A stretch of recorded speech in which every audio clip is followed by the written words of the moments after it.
I'll tell you who ought to have stepped up. We talked about this last week with the presidents of a number of universities over in the US, Penn State, Harvard, etc., that came up before a congressional hearing and were asked about the policies they had around hate speech and anti-Semitism in their unis, and specifically whether anti-Semitic conduct was disallowed. As a reminder, this is how it went down.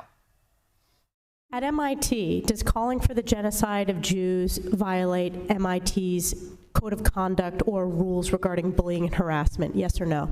If targeted at individuals, not making public statements. At Penn, does calling for the genocide of Jews violate Penn's rules or code of conduct? Yes or no?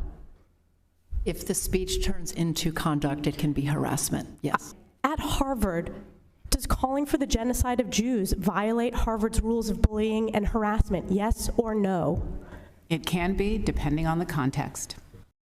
Depending on the context, Claudine Gay, president of Harvard there. Well, would you believe after that absolute rubbish, more than 500 professors at the university have come out to support her because, of course, what did you expect? There was going to be some sort of backlash, wasn't there? But we know that people like Ms Gay, who go off and say things like that, say them because they have the backing of the academic cohort. And they're all now rallying behind her. We love her. We can't get rid of her. She said the right thing.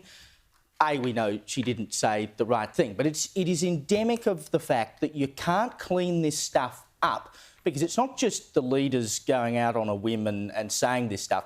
It's what the university actually believes. And if it's that ingrained that you can get more than 570 professors to come out and support her after saying that, how do you ever reverse that kind of anti-Semitism? That petition, I think, is a wonderful thing. I checked just before we came on air. It tells us it's now more than 700 professors have signed this petition. So now we know it's not just Claudine Gay who needs to be sacked, but they've got the names of 700 other professors who also need to go. And on this petition, they say that the board of the university should not sack this woman who refused to say that calling for the genocide of Jews is wrong, said they shouldn't sack her and give in to political pressure, as if this is a political issue rather than a moral issue. Yeah, it goes against Harvard's commitment to academic freedom. Right. Calling for genocide is academic freedom. Harvard's academic freedom died a very long time ago with what's being taught, preached